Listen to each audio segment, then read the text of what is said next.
Quer resolver um case em tempo real do Titanic? Vamos aprender sobre Machine Learning e utilizar algumas modelagens através dos datasets do Kaggle, tá? Então, um case bastante famoso que eu vou trazer aqui para vocês na prática mesmo, tá? Então, abram seus notebooks, liga aí o PC que hoje a gente vai codar. Fala pessoal, tudo bem? Meu nome é Henrique Frank. Se você é novo aqui no canal, por favor, considere se inscrever. Se você já é das antigas, deixa o seu like. Aqui eu falo muito sobre tecnologia da informação. Beleza? Hoje a aula vai ser bastante prática, tá? Então eu vou, de fato, abrir o meu notebook, vou compartilhar a tela para vocês. A gente vai fazer tudo no Colab. E lembrando que todos os notebooks que a gente vai desenvolver aqui de programação estão todos lá no GitHub, tá? Se não estiverem lá, por favor, deixe um comentário aqui, ou me cobrem nas redes sociais, porque é para eu já ter subido, tá? Mas enfim, vamos lá. Vou mudar minha tela aqui. Beleza, vocês já estão vendo a página do Kaggle. Esse é o famoso Kaggle, tá? Então, dei uma pesquisada no Google aí que vocês vão conseguir encontrar. E aí, para quem for diretamente no meu GitHub, vocês podem pesquisar, ó, Henrique Frank,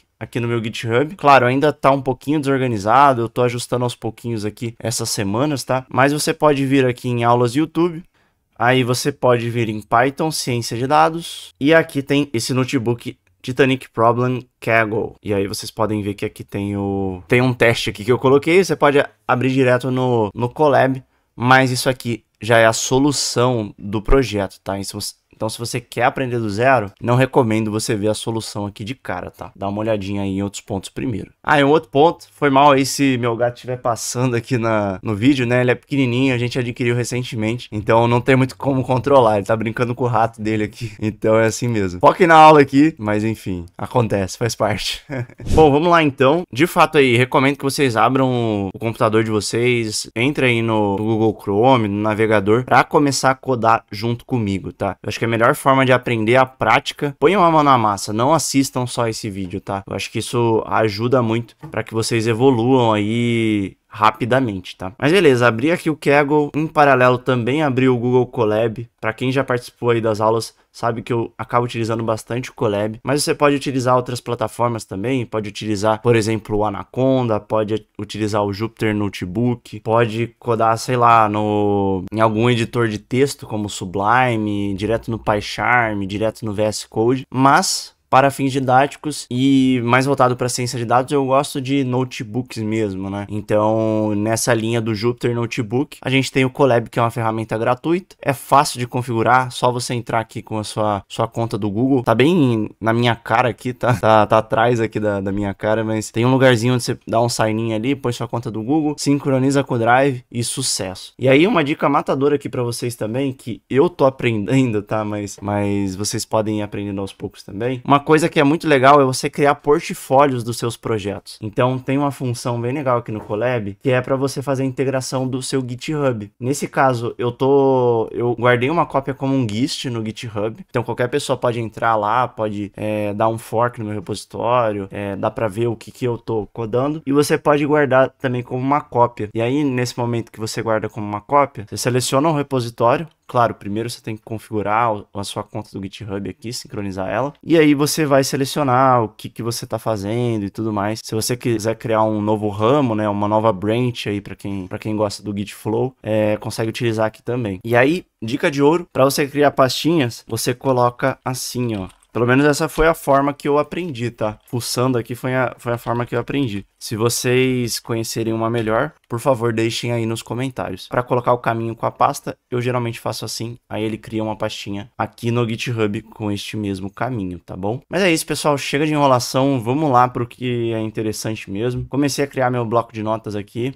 E vamos dar uma olhadinha aí nos dados do Kaggle, tá? Essa aula vai ser mais longa, mas vai ser uma aula muito, muito importante. Para quem quer aprender sobre Machine Learning, ciência de dados, esse é um dos cases clássicos onde quase todo mundo começa, tá? A maioria das pessoas começam por esse case do Titanic e é o que eu vou mostrar para vocês aqui. Se vocês vierem aqui na barra de busca, no canto superior direito, e colocar Search, ou se vocês vierem aqui em Datasets, por exemplo, vocês vão ver uma série de datasets, série de dados com que vocês podem trabalhar, que podem fazer modelagens, previsões e tudo mais. Existem competições aqui no Kaggle. Esse vídeo não é patrocinado pelo Kaggle, tá? Se vocês quiserem me patrocinar, podem me patrocinar. Mas é uma ferramenta bem legal para quem quer mexer com ciência de dados. E aí tem até algumas competições que dão dinheiro, né? Então, por exemplo, essa aqui, ó, uma pesquisa do Google. Pô, a premiação chega a 200 mil dólares, imagina? É muita grana, né? Então você pode fazer um freelance aqui, se você ganhar, enfim, tem que ler as regras certinho, você pode ganhar até uma premiação. E aí, para quem quer conhecimento, um dos principais cases é o do Titanic, esse Machine Learning from Disaster. Se ele não tiver aqui, podem pesquisar aqui, ó, Titanic, e aí é esse daqui, tá bom? Aí essa aqui é a competição, vocês vão ver que é bem...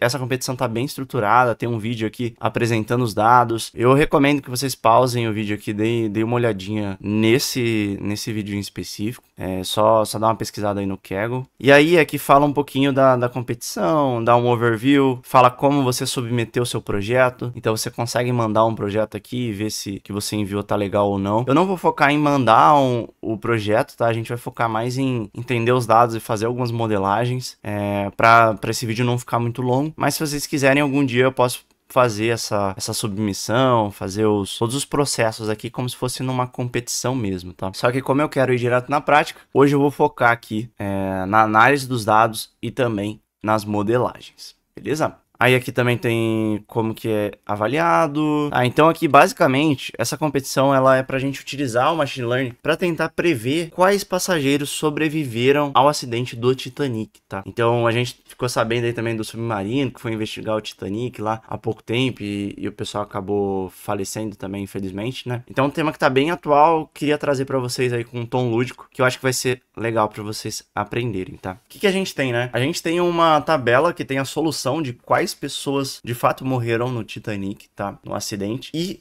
as demais pessoas que não morreram. Então tem essa tabela aí com, por exemplo, uma coluna que diz que se essa pessoa sobreviveu ou não sobreviveu. Então o que a gente quer fazer é criar um modelo de previsão, enfim, de classificação, para que a gente possa prever quais pessoas sobreviveriam ou não. E aí vocês vão ver nos dados que tem uma série de informações. Existe esse dataset de treinamento, né, que é onde a gente vai fazer a nossa modelagem. Então a gente não tem o dataset inteiro para quebrar depois ele em dois, como algumas pessoas de ciência de dados acabam fazendo, tá, no dia a dia. Então geralmente a gente pega o nosso dataset inteiro, quebra em treino e teste. Aqui já vem quebrado pra gente, então a gente não precisa se preocupar, tá? E aí a tabela, ela tem isso aqui, ó. Então tem um dicionário dos dados, tem essa variável aqui dizendo se sobreviveu ou não, tem a classe, então se era de primeira classe, segunda classe ou terceira classe. Então isso aqui é de fato qual a cabine que ele participou, né? O sexo, né? Se é homem ou mulher. A idade,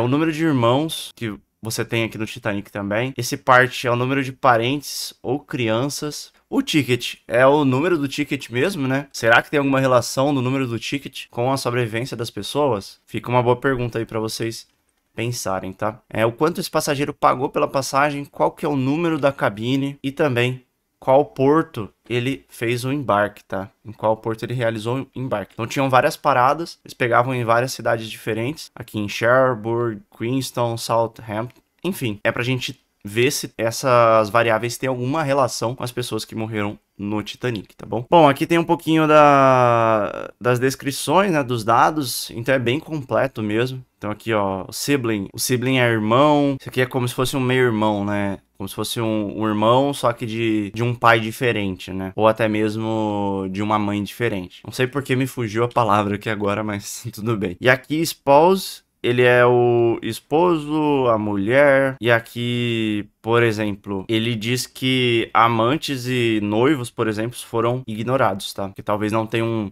uma relação tão forte assim para estar correlacionado aí com os dados do salvamento ou não. Bom, vamos dar uma explorada aqui então. Tem um code aqui, se vocês quiserem olhar, tem alguns tutoriais bem legais. Tem, ó, esse aqui com TensorFlow, Decision Forest, tem com Gradient Boosting. Então são várias ferramentas, né, vários tipos de modelagem que a gente faz, que aqui eu não vou entrar no detalhe, tá? Depois a gente fala especificamente em uma aula sobre ciência de dados, mas existem várias formas de resolver esse problema, tá? E aqui você pode olhar alguns notebooks que a galera subiu. E aí fica a seu critério. Se você quiser entrar na competição aqui também, criar um notebook, até mesmo criar uma nova competição, um novo dataset, fica à vontade. Eu vou fazer tudo no Colab pra gente ser mais prático, tá? Se vocês tiverem interesse, como eu falei, né? Eu faço toda a competição aqui dentro depois. Bom, tô dando uma fuçada aqui e parece que para baixar os dados, de fato eu preciso estar logado, tá? Eu tava tendo alguns probleminhas aqui para logar, mas eu vou tentar logar e já volto. Um segundo. Acho que eu consegui logar aqui agora e como vocês podem ver, tem até mais informação aqui sobre os dados, né? A gente tava vendo parte da informação, não estava vendo tudo. Então aqui, ó, gender submission. Esse arquivo, ó, ele tem um exemplo do que tem que ser enviado, né? Para validar ali o código de fato. Então você vai colocar um dataset que vão ter duas colunas.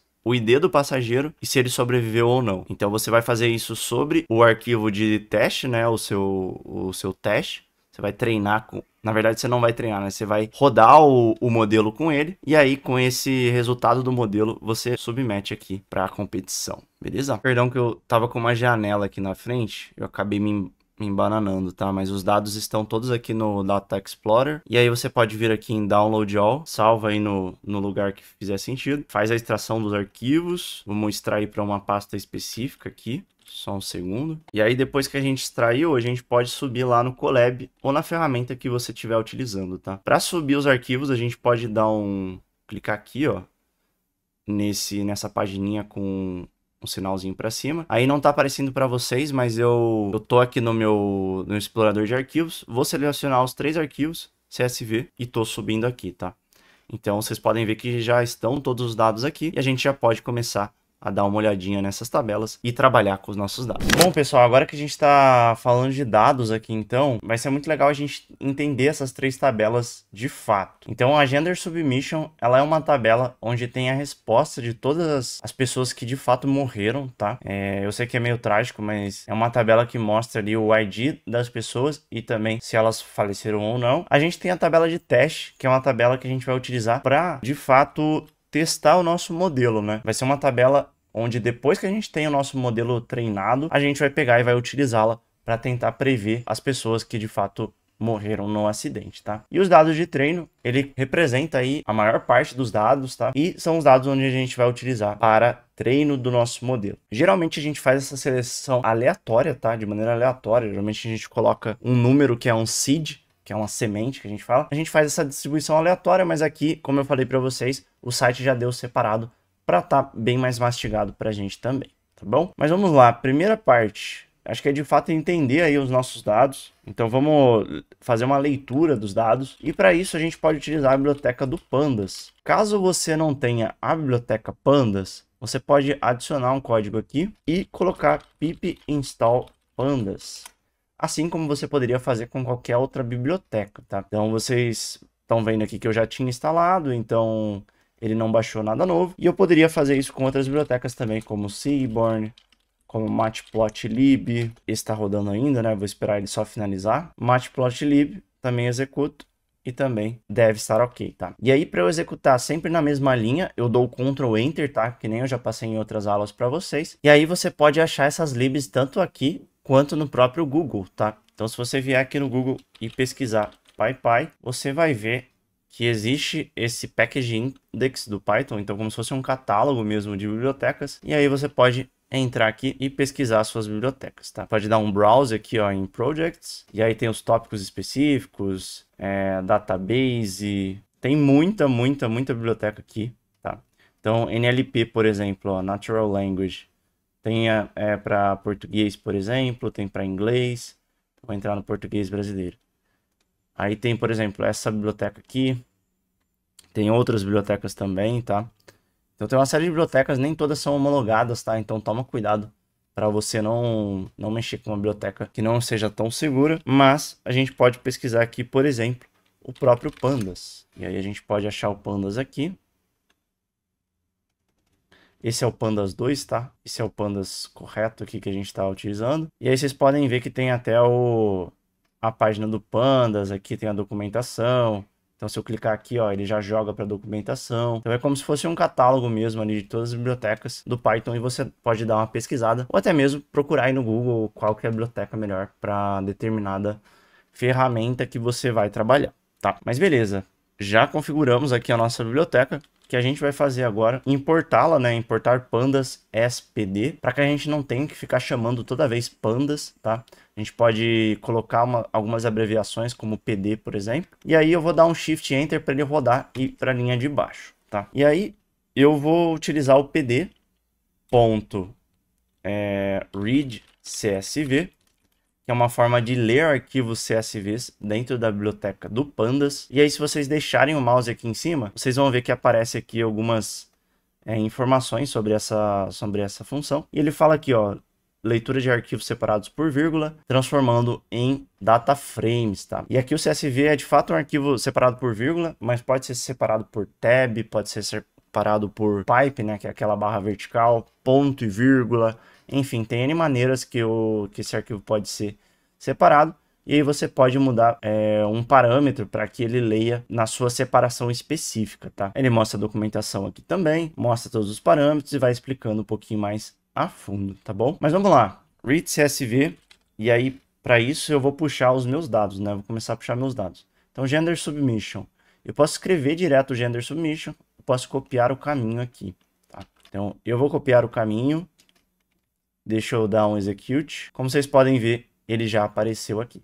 Então, como esse arquivo está na pasta raiz, eu subi ele na minha pasta raiz, se eu tirar esse content e rodar, ele vai funcionar igualzinho, tá? Mas eu recomendo para vocês, caso vocês tenham colocado esse arquivo dentro do Drive, dentro de alguma pasta específica, cliquem aqui com o botão direito, cliquem em copiar caminho, que aí não vai ter erro, tá? Sempre vai aparecer o caminho correto. E aí, como vocês podem ver aqui, essa é a tabela de sobreviventes, né? Então, essa é a tabela de resposta dos meus dados de treino. Então essa tabela ela vai representar 32% dos meus dados, tá? E ela é similar à tabela de testes. Então, ela tem o mesmo número de linhas, a gente está falando das mesmas pessoas, porque no fim do dia a gente vai comparar as pessoas que morreram de fato no acidente, né, infelizmente, a resposta se ela morreu ou não, né? Então, em uma tabela, que é a tabela de teste, a gente tem os dados, as features sobre as pessoas, e na outra tabela, que é a tabela de gender submission, é a tabela onde a gente tem de fato ali se as pessoas sobreviveram ou não, tá? E aí, para fazer o link entre essas duas tabelas, a gente tem o ID do nosso passageiro. Então, vou colocar aqui df gender submission, tá? E aí a gente sempre coloca esse df aqui na frente para dizer que isso aqui é um data frame. E até explicando para vocês o que é um data frame, né? Ele é de fato uma tabela de dados. O data frame a gente viu aqui, né? Ele é uma tabela dentro do Pandas, que é chamada de data frame, que é basicamente um objeto com vários dados e que tem uma série de propriedades, né, de atributos e também de métodos. Então você consegue utilizar esse objeto com uma série de atributos pré-prontos, uma série de funções pré-prontas também. Então você não tem que desenvolver tudo do zero. Quando você trabalha com data frame, você já tem uma série de funções automáticas, tá? Então utilizem aí os data frames, principalmente quando a gente está falando do Pandas. E aí, beleza. Fiz a leitura dessa tabela, vou ler as próximas tabelas, tá? Então, eu vou colocar tudo aqui no mesmo. Eu vou só dando um Enter para pular uma linha. E aí, eu vou colocar aqui os DFs de treino e os DFs de teste, tá? Então, vou colocar aqui pd.read CSV. Ops, tá indo errado. Vou copiar isso aqui, vou colar aqui embaixo, para não ter que ficar escrevendo em todo momento. E aí, sigam uma boa prática, copiem aqui o caminho, coloquem aqui. Vou copiar esse aqui também, colocar aqui. E aí, fechou. A gente leu as nossas 3 tabelas. Obviamente, ele não printou as nossas tabelas, ou seja, ele não colocou à vista as nossas tabelas. Mas se eu quiser fazer isso, eu posso pular aqui. Posso até colocar nessa mesma, tá? Sendo bem sincero, eu posso até colocar aqui. Então, se eu quiser colocar aqui no final para ele printar a tabela, eu posso pôr e ele vai gerar embaixo, tá? Mas vou colocar numa célula abaixo, só para não ficar tão desorganizado. Então, gender submission. E eu posso clicar e colocar um head, que esse é um atributo que a gente tem no data frame, tá? Para mostrar só os 5 primeiros valores.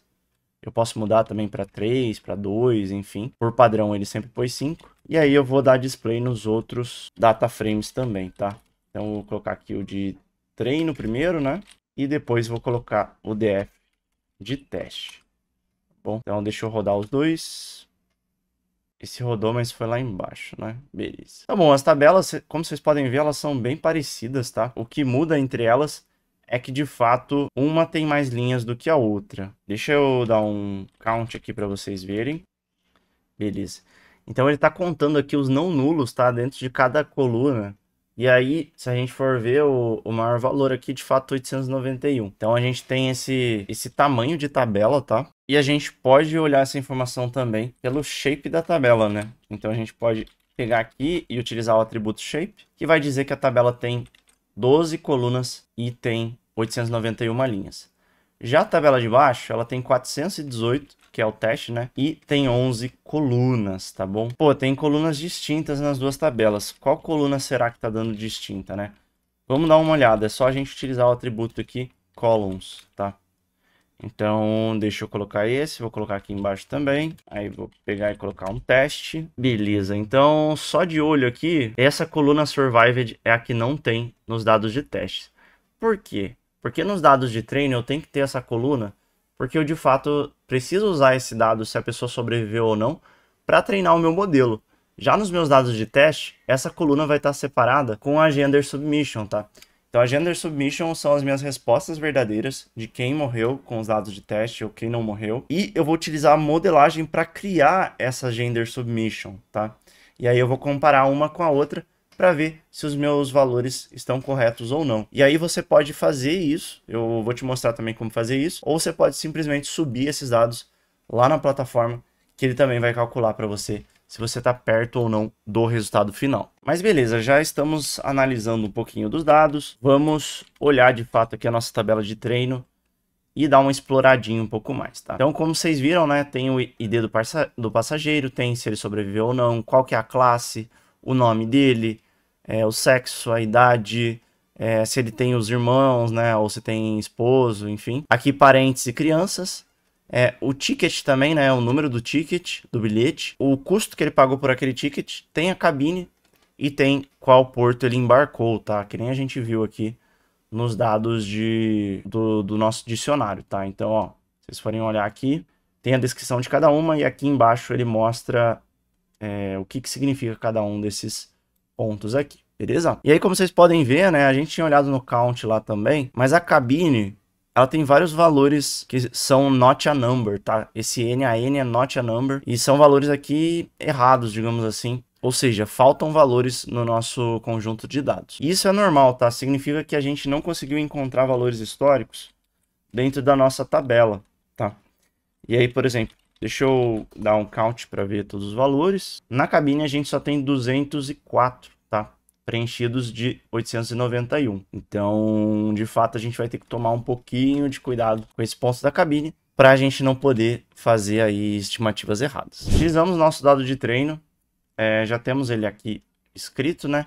Os dados de teste estão lá também. E vamos fazer uma continha aqui que eu esqueci de fazer com vocês, que é de fato fazer o cálculo de qual que é a porcentagem dos dados que está em teste e qual a porcentagem dos dados que está em treino, tá? Então eu vou pegar 418, vou fazer 418 mais 891 e fazer essa operação, tá? Então 32% dos dados estão com dados de teste e 68% dos dados estão como dados de treino, tá? Então a gente vai treinar basicamente com 68% dos dados e vai tentar prever os outros 32%.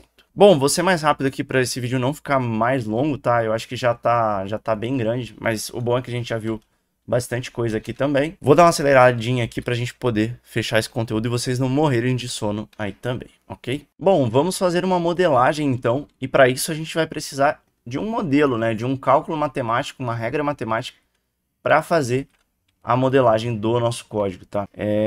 Tentei copiar aqui, mas acho que deu errado, né? Ah, agora apareceu, né? Demorou um pouquinho, mas apareceu a imagem depois. Deixa eu ver aqui se vai dar certo. Vou dar um Shift Enter só para colar na linha de baixo. Beleza, deu certo, né? Então, o que a gente vai utilizar? A gente vai utilizar um modelo Random Forest, tá? Então, são bibliotecas aqui, né? Que a gente tem dentro do sklearn, por exemplo, que fazem as classificações. E aqui a gente vai utilizar a classificação em árvores, só que é a classificação aleatória, tá? Então, o que acontece, né? A gente vai pegar um caso aqui de um passageiro. Esse passageiro, a gente não tem certeza se ele sobreviveu, né? ele é um dado de testes mesmo. E aí a gente tem uma série de árvores de decisão, onde a gente tem, por exemplo, se o sexo ele é feminino e essa pessoa tem menos do que 3 irmãos e também esposos, e também tem um número de parentes e crianças menor do que 4, essa pessoa provavelmente sobreviveu. Já se essa pessoa tem menor ou igual a 3 irmãos, mas tem parentes maior ou igual a 4, essa pessoa não sobreviveu. E aí a gente vai fazendo isso aqui para vários casos, tá? Então, se é masculino e tem menos que um filho, menos que um parente, ele vai sobreviver. E se tiver mais que um parente, ele não vai sobreviver. O que significa isso aqui na prática, tá? E aqui são só suposições, tá? Mas, por exemplo, o homem aqui, na época do Titanic, ele meio que dava a sua vida para tentar salvar os seus filhos, salvar a sua esposa e tudo mais. Nesse caso aqui, é mais salvar os seus pais e os seus filhos, tá? Não vou enviesar a discussão. E aí, olhando para nossa segunda árvore, né, que a gente tá começando aqui com a feature que é a classe econômica, que é a classe ali do passageiro, dá para ver que esse modelo que foi treinado, né, que gerou essa árvore, essas 3 árvores aqui, demonstra que quando as pessoas estavam na primeira classe, elas não sobreviveram, tá? E aí, se a pessoa está em outras classes, mas tem menos aqui de 2 parentes, ou melhor, menos de 2 irmãos e menos de 2 parentes, ela sobrevive. E se ela tiver mais de 2 irmãos ou esposos, né, e for sexo feminino, ela sobrevive também. Então, nesse caso aqui, a gente tá encaixando as caixinhas para Mr. James, e ela é mulher menor ou igual a 3 irmãos e esposas, né? Então só tem 1. E o número de parentes é menor que 4. Tá igual a 0, né? Então por isso que ela vai sobreviver. Aí na segunda árvore, a classe, né, de passageiro dela é a classe 3, então é maior do que 1. O número de irmãos, ele é menor do que 2. Ele é 1. E o número de parentes também é menor que 2. Então significa que ela sobreviveu nessa segunda árvore. Aí a gente vai para a terceira árvore de classificação, que diz que se o número de irmãos e o número de esposos é menor do que 3, o que de fato é, né? Porque o valor é 1. E se o sexo é feminino e a classe é igual a 3, ele não sobreviveu. Então, a maioria das pessoas da classe 3, que eram mulheres e tinham menos de 3 crianças, né? E 3 filhos, não sobreviveram. Então a gente vai somar os votos aqui de cada uma dessas florestas. Então o consolidado está aqui embaixo. Então a árvore 1 votou como sobreviveu, a árvore 2 votou como sobreviveu e a árvore 3 votou como não sobreviveu. E aí a nossa floresta, ela vai prever que de fato a Mr. James sobreviveu. Mas beleza, explicamos um pouquinho do conceito aqui da Random Forest, né? Vamos agora então a codar isso de fato e obter os nossos dados finais. Aí só para a gente fazer mais uma análise, eu vou somar o número de passageiros masculinos e o número de passageiros femininos que sobreviveram, tá? Então é importante a gente entender também o nosso DF Gender Submission para fazermos as análises corretas, beleza? Então DF Gender Submission, sobreviventes. Então vou colocar survived igual a 1. Bom, antes de mais nada, vamos só matar uma dúvida aqui, que é de fato o número de passageiros que sobreviveram, tá? Então vamos utilizar aqui só duas... na verdade vamos utilizar só a coluna do survived. Vou colocar aqui survived. Vou dar um enter. E aí vocês podem ver, ó, que somente 152 desses passageiros aqui do nosso modelo de teste sobreviveram e 266 morreram, tá? E aí quando a gente olha também pro nosso teste, deixa eu colocar aqui o DF, ou melhor, pro nosso DF Train, a gente vai ver que 342 sobreviveram e 549 morreram, tá? Temos aqui o nosso value counts. Ok. Aí fica o desafio para vocês, se vocês quiserem explorar um pouquinho mais, vocês podem olhar aqui a porcentagem de homens e de mulheres que sobreviveram. E aí, somando da tabela toda, tá? Se vocês chegarem nesse número, por favor, deixa aqui nos comentários e deixa também o código que vocês fizeram. Mas o segredo aqui é você pegar essas tabelas, relacionar elas, né? Juntar os valores e aí você faz o valor final aí da porcentagem de homens e mulheres que sobreviveram. Beleza? Bom, para nossa biblioteca, então, a gente vai utilizar o Random Forest Classifier. E aí vocês podem utilizar outros modelos também, tá? Mas o modelo que a gente vai usar é esse aqui. Então, from sklearn.ensemble, import Random Forest Classifier. E aí você pode rodar isso aqui. Se não rodar, se der erro, já sabe o que fazer, né? Coloca pip install sklearn.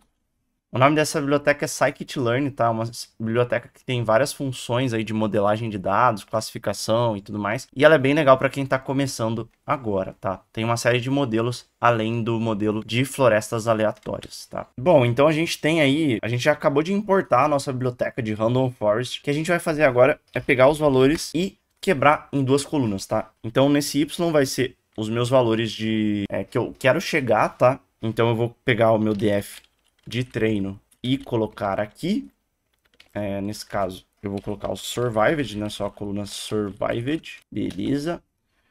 Vou criar um outro array com as features que eu quero implementar. Então, eu vou colocar as features. E aqui, a seleção de features ela é muito importante para a gente tentar colocar o nosso modelo, fazer um bom modelo, né, de fato. Então, eu vou tentar olhar aqui para a classe do passageiro, acho que para a idade dele, para o número de irmãos, para o número de parentes, por exemplo. Acho que o custo da passagem não deve mudar muito, né? Tá relacionado também com a classe. Então são duas variáveis aqui, duas colunas que são bem dependentes uma das outras. E aí o porto que embarcou também acho que não faz sentido, né? Acho que faz mais sentido talvez a cabine, só que a gente tem poucos valores de cabine também. Então esse é um processo que a gente chama de feature selection, tá? Então, de fato, onde a gente escolhe quais são os atributos relevantes para imputar no nosso modelo. Então, vamos colocar aqui essas features e aí vocês podem treinar com diferentes features, tá? E para testar se o modelo funciona de maneira diferente e tudo mais. Mas o primeiro é a classe do passageiro, o sexo. Vou colocar a idade aqui também, o sexo é com S maiúsculo. Vou colocar o número de irmãos e esposas, ou esposos, e colocar o part também, tá? Bom, pessoal, e aqui as próximas etapas eu peço para vocês que só copiem e colem, tá? Eu acho que vai fazer mais sentido vocês aprenderem como funciona do que de fato vocês entenderem cada uma dessas etapas. Mas beleza, depois que a gente conseguiu aí criar as nossas features, a gente vai criar uma tabela com os dados principais, né, com essas features, e a gente vai utilizar esse método do getDummies, tá? Então ele converte valores categóricos, né, variáveis categóricas em indicadores dummies. Então vocês vão ver que ele vai aumentar o número de colunas das duas tabelas. E aqui eu estou usando tanto para o DF treino quanto para o DF teste. E aí para fazer a diferenciação entre o treino e o teste, eu coloco aqui o x teste e o x normal, tá? Então sempre os valores que eu quero adivinhar, eles estão com o y, os valores que eu quero prever, e os valores que eu vou utilizar para prever, né? Então as features, eles vão ficar aqui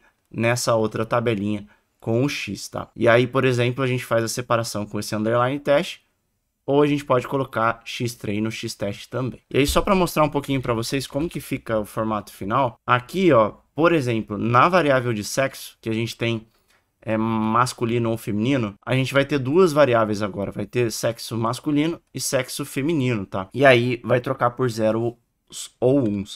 Porque antes, se eu pegasse só o def treino e colocasse aqui as features dessa forma aqui, vocês vão ver que uma dessas variáveis ela é categórica, que é o sexo. Então, masculino, feminino. Então, isso acaba gerando um problema. Então, vamos focar aí nas variáveis comuns. Perdão, ainda não tinha executado aqui com o age. E aí, agora que eu incluí, ele apareceu o age aqui, tá? Não, vocês não estão ficando loucos. Para vocês deve ter aparecido o age aqui normalmente. Vou executar de novo isso aqui. E aí, o age aparece aqui também. Beleza? Bom, vou dar um xcount só para a gente ver se a gente tem valores nulos. E de fato a gente tem, tá? No age existem alguns valores nulos. Não vamos utilizar ele nesse momento. A gente poderia reduzir o nosso número de variáveis para treino, né? Reduzindo esses valores nulos aqui para utilizar o age como uma feature. Mas vocês vão ver mais para frente, eu só vou remover ele para ele não atrapalhar os nossos dados, tá? Mas de qualquer forma, o age ele é uma variável relevante. O único problema é que, de fato, ele tem alguns valores nulos e isso pode dar um probleminha na hora da criação do nosso modelo, beleza? Mas vamos seguir com ele e aí eu vou mostrar para vocês o problema que vai dar. Bom, vamos lá. A gente já trabalhou aí com as features, já desenvolveu os dummies também, tanto para os nossos dados de treino quanto o nosso x de teste, tá? E aqui a gente viu que, de fato, o age ele tem mais valores nulos do que as outras features, né? Na verdade, é a única feature com valores nulos. E isso vai dar um probleminha na hora da geração do nosso modelo. Eu acabei dando um zoom aqui na tela, só para a gente visualizar melhor, tá? Mas a gente vai seguir normalmente. Próxima parte, então, é justamente criar o nosso modelo. Então, eu vou apagar essa parte aqui que foi só de exemplo. E aí, geralmente, a gente coloca o nome de modelo. E aí, coloca Random Forest Classifier. Aqui vocês podem ver que ele já puxou, né? E esse aqui é justamente o modelo que a gente puxou aqui da biblioteca sklearn Ensemble. Tá, então beleza, a gente vai instanciar o nosso modelo agora, só que para isso a gente pode passar uma série de parâmetros, tá? Então a gente pode passar estimadores, pode passar o tamanho da nossa árvore, né, a profundidade máxima da nossa árvore e também o random state, que é o nosso seed, tá? Que a gente chama aí nos modelos. Então a gente vai utilizar aí o nosso Random Forest Classifier da biblioteca sklearn Ensemble e para isso a gente vai instanciar esse objeto. Então, a gente pode mandar uma série de parâmetros também. E aí, vamos dar uma olhadinha aqui na lib do Random Forest para ver quais seriam esses parâmetros. Bom, se você der uma pesquisadinha no Google por Random Forest Classifier, você vai chegar aqui no site do scikit-learn, tá? E aí aqui a gente pode ver os parâmetros e para que eles são utilizados, tá? Então, por exemplo, esse número de estimadores, ele é o número máximo de árvores dentro da nossa floresta. Eu acredito que o nosso número de árvores não vai ser tão grande aqui, tá?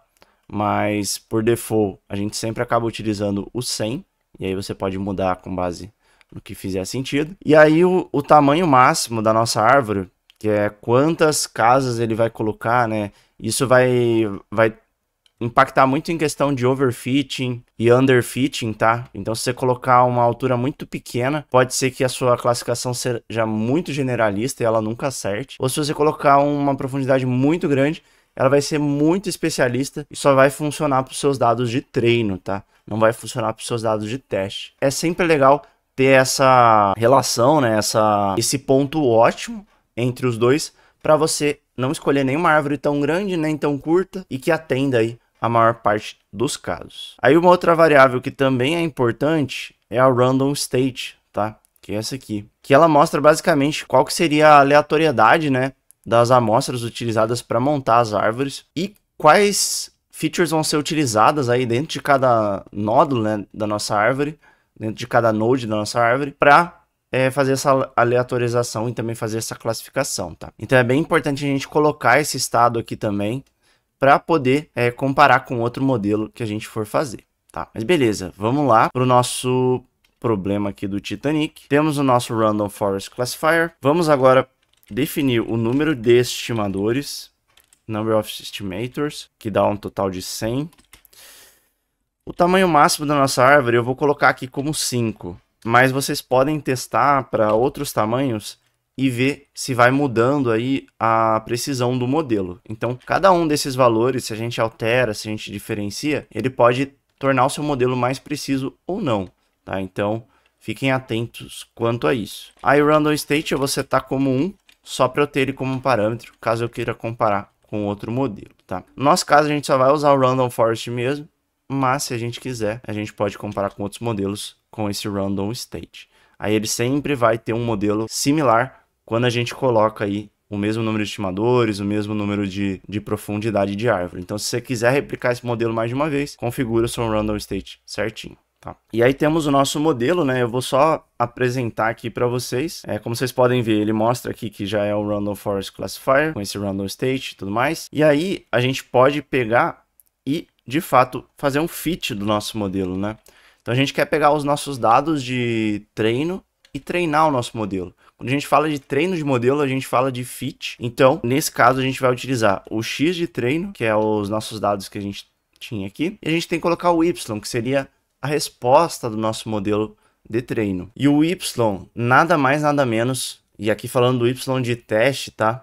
Ou melhor, falando do Y de treino, a gente tem ele como sendo definido pelos meus dados de treino, ou seja, os meus df train, porém o resultado, né? Que é de fato saber se a pessoa sobreviveu ou não. Então eu acabo separando só para ter essa divisão lá no final. E é a forma que o modelo funciona, tá? Então você dá um model fit com as features, a resposta que você quer, e aí ele vai tentar encontrar uma lógica ali através daquelas árvores, tá? E aí existem uma série de outros tipos de modelo também. Deixa eu rodar aqui para vocês verem.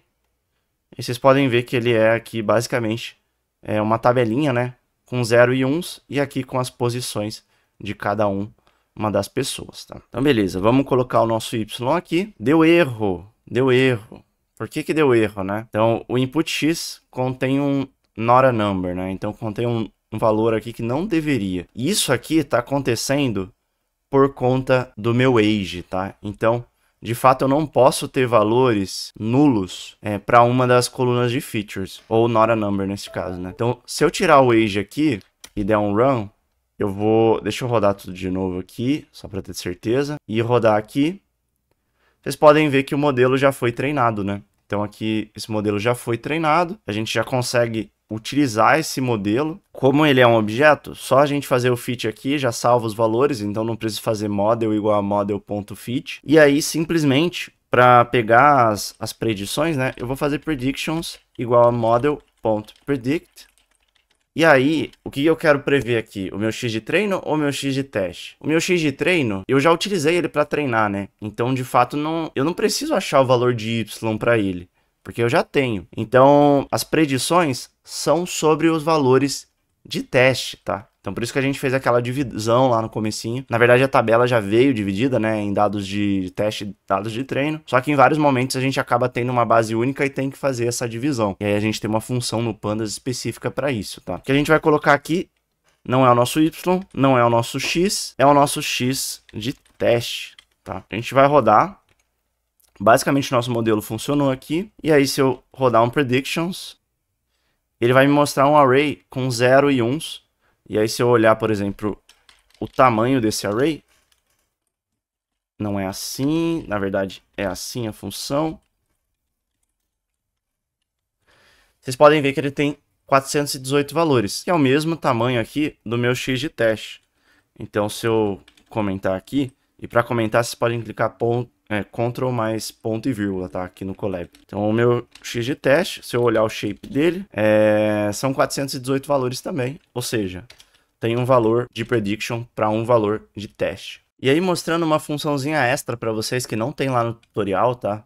Mas tem aqui. É de fato a acurácia do modelo, tá? Então, eu vou colocar aqui uma forma da gente poder avaliar a precisão do nosso modelo. E aqui só vou mudar os valores para os que a gente tem, né? E aí aqui não é o y de teste que a gente está utilizando, na verdade a gente está utilizando o predictions. E nesse caso não é o ypred, ele vai ser o nosso submission gender, tá? df gender submission. Deixa eu só conferir como que tá o shape dele aqui. Para quem gosta de academia vai achar esquisito, né? Eu conferi o shape aqui. Mas ele tem, ó, os dados, 413 dados, tal, 418 aqui, beleza. Tá justamente ele que a gente vai pôr. Vamos testar aqui, vamos ver se dá certo. Não testei isso aqui antes, tá, pessoal? Mas eu acho que tá no formato legal. Se der um errinho aqui, a gente muda o formato. E esse Accuracy Score, a gente tem que importar uma biblioteca, tá? Ele não... Deixa eu ver se ele aparece aqui. View Problem... Accuracy Score is not defined. Tá. Ele não mostra exatamente aqui que a gente precisa importar essa biblioteca, mas eu sei que a gente tem que importar, então vamos importar essa biblioteca do sklearn. Bom, e só para a gente dar uma olhadinha, eu abri aqui, ó, lá no sklearn a gente tem o sklearn metrics, Accuracy Score, que coloca aqui o y-true, y-predict. Então, inclusive, eu acho que eu coloquei errado aqui, pessoal. A gente faz a troca. Então, o y-true são as verdades de fato, né? Então, são os nossos valores corretos. Vamos até mudar aqui para não gerar confusão, tá? Não dá pra gente decorar tudo de cabeça, então faz parte, né? Eu tinha invertido aqui as coisas. E o nosso y-predict é basicamente o que a gente nominou ali, né? A gente fez a predição retornada pelo classificador que a gente utilizou, pelo modelo. E aí a gente tem um cálculo da nossa acurácia, né? Então, ele faz um score aqui da acurácia e ele vai colocar uma porcentagem aí dos valores que tiveram match. Vamos rodar, então. E para isso a gente tem que fazer um from sklearn.metrics import accuracy score. Tá. Então, se a gente fizer isso aqui, reza, deve dar certo. Então, não deu certo, provavelmente pelo formato, tá? Então, aqui a gente está comparando um data frame com um array, tá? Então, deixa eu até colocar o type aqui para a gente ver no detalhe. Tô comparando um pandas core data frame com um array aqui. Então, nesse caso, como a gente viu aqui na biblioteca, os dois têm que ser um array, tá? Unidimensional. Então, a gente vai ter que transformar o nosso data frame, o df_gender_submission, para um array. Então, vou mostrar isso aqui para vocês rapidinho como que faz. Então, o df_gender_submission, ele é isso aqui. Só que ele tem duas colunas, tá vendo? Para transformar ele para um array de uma dimensão só, eu preciso pegar só a minha coluna de resposta, que é o survived. Se eu não aleatorizar esses dados aqui, eu não vou ter problema, tá? De comparar um passageiro com outro passageiro X. Ele já está classificado aqui certinho, então a gente não tem esse mesmo problema. Bom, beleza. Fizemos isso aqui e agora a gente utiliza toNumPy. Então, esse é um array NumPy, esse predictions aqui. E aí a gente vai fazer um toNumPy que transforma o nosso data frame em um array NumPy, tá? Então, vou rodar isso aqui. Vou colocar aqui acima para não ter problema, tá? Na hora que vocês forem rodar o código de novo. E aí, vamos colocar aqui como dfGender, colocar array, beleza? Aí, vamos rodar aqui. Aqui embaixo, vou substituir. Tadá, teremos a nossa acurácia aqui embaixo, né? Se vocês até quiserem formatar aqui, multiplicar por 100, e aí colocar, por exemplo, um porcentagem aqui, vocês podem fazer também. Tá? Aí você consegue formatar, por exemplo, para ser só 2 casas decimais, enfim, vai do critério de vocês. Tem várias formas de fazer isso, tem o format, dá para fazer dessa forma que eu coloquei aqui, mas aqui vocês podem ver que a gente tem essa acurácia. Vamos dar uma brincada aqui, só mudar esses estimadores para ver o quanto que varia, só para vocês terem uma noção. Vou mudar aqui para 10. E aí vou rodar tudo de novo aqui, tá? Vocês podem ver que a acurácia já mudou um pouco. Se eu mudar o meu maxDepth para 2, por exemplo, vocês podem ver que a acurácia mudou de novo. Se eu colocar ele 1, a acurácia é de 100%. Mas o que acontece, né? Ele tá um modelo overfitado, que a gente chama. Então, ele não vai ser bom para casos mais genéricos. Então, quanto mais a gente coloca aqui de altura da nossa árvore, o número de estimadores também, pode ser que ele fique mais genérico. Só que o que acontece, né? Se a gente colocar um valor muito alto, pode ser que ele fique genérico demais, como eu tinha falado. E também pode ser que, enfim, acabe demorando muito para fazer o nosso fitting do modelo, tá? Então, vamos rodar aqui com valor alto. Vocês podem ver que a acurácia ele já cai bastante. E aí, se eu colocar os estimadores para 100, a acurácia também cai, tá? E aí, só para mostrar para vocês, se eu rodar de novo com os mesmos dados, a minha acurácia se mantém igual. Mas se eu alterar meu random state para 79, por exemplo, a minha acurácia ela muda, tá? Mas se eu voltar para 1, ele volta para a acurácia que estava antes. Então, por isso que é importante a gente ter o nosso random state bem configurado também, tá bom? Mas é isso, pessoal. A minha recomendação aqui é uma altura de 5, tá? Mas vocês podem chegar num modelo mais preciso, fazendo aí algumas estimativas melhores. E aí, com isso, a gente fecha a nossa aula, tá? Então, se vocês quiserem, tem um passo a mais onde você salva para CSV.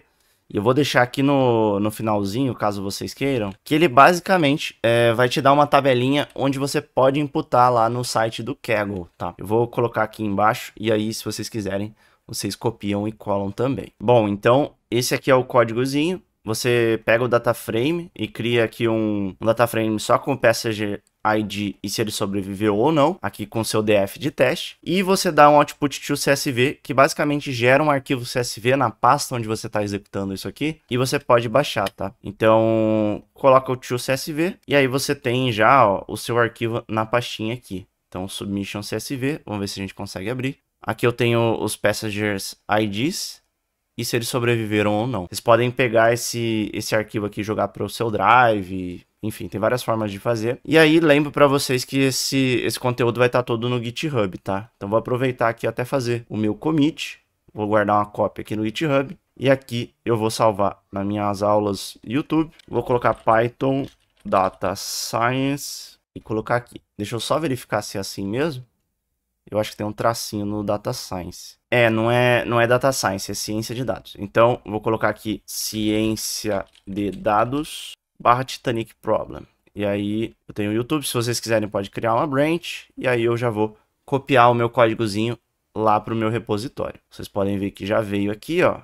ciências de dados, Titanic Problem, e tá tudo aqui, ó, inclusive as execuções, a nossa imagem que a gente viu da Random Forest. Então, é isso, pessoal. E aí fica o desafio para vocês, se vocês quiserem dar uma olhada na Random Forest, que é gerada aqui através desse código, através disso aqui, desse modelo, e depois desse fitinho aqui, deem uma olhada aí, que é bastante legal. Tem alguns códigos em Python que você consegue gerar essa própria árvore e também analisar de maneira visual o que está acontecendo por trás, tá bom? Tamo junto, pessoal. Um grande abraço. Não se esquece de deixar o seu like aí, se inscreva no canal. E se você gostou desse conteúdo, deixa aí nos comentários, quero mais, que a gente vai estar fazendo para vocês. Beleza? Grande abraço, valeu, até mais, tchau, tchau.